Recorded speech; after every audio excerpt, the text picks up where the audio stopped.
অপূর্ব ভোর।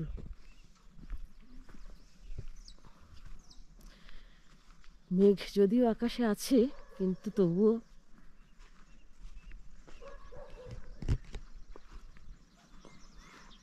লুকলা থেকে এই দৃশ্যটা দেখতে পাবো সাধারণ।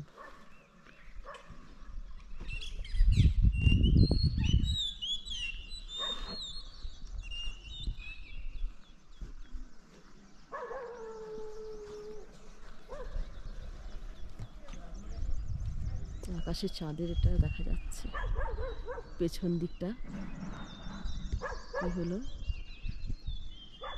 আমাদের হোটেল। হ্যাঁ, কালকে পাহাড়টা দেখা যাবে না তো, কালকে তো বৃষ্টি হচ্ছিল খুব, আজকে তো মেঘটা কেটেছে, পাহাড়টা দেখা যাবে না তো।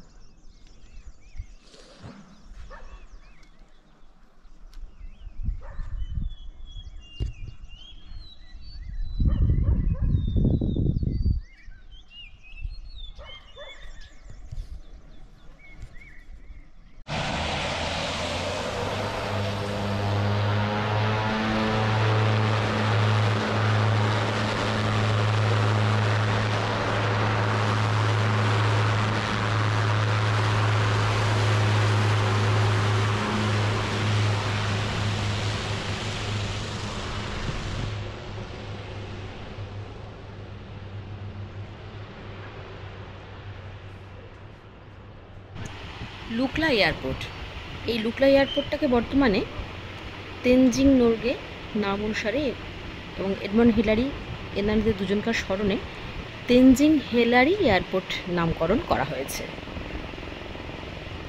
এই জনপ্রিয়তার কারণে লুকলার থেকে অধিকাংশ পর্বতারোহীরা মাউন্ট এভারেস্ট যান বেস ক্যাম্প পর্যন্ত অবশ্যই, তারপরে তারা মাউন্টেনিয়ারিং করে। আমরাও এখান থেকেই শুরু করব আমাদের ট্রেকিং। আমরা এসেছি রামেছাপ থেকে, কাঠমান্ডু থেকেও ফ্লাইট আসে, এখানে রামেছাপ থেকেও ফ্লাইট আসে।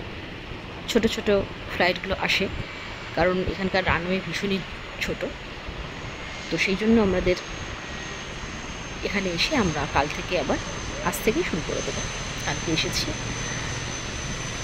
এখানকার আবহাওয়া যদি খুব বিরূপ হয়, অর্থাৎ ঝোড়ো বাতাস, ঘন মেঘ এবং দৃষ্টিসীমা কম থাকার কারণে প্রায়শই এই ফ্লাইট দেরি হয় বা বিমানবন্দর একেবারেই বিমান চলাচল বন্ধ করে দেয়।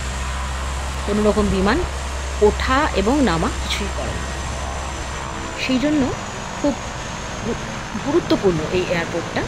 এভারেস্ট বেস ক্যাম্পের গেটওয়ে বলা যেতে পারে এই লুকলা এয়ারপোর্ট বা লুকলাকে।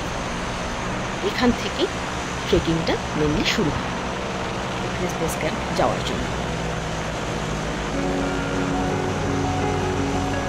এই বিমানবন্দরটার রানওয়ের দৈর্ঘ্য মাত্র 527 মিটার, যেটা খুবই কম।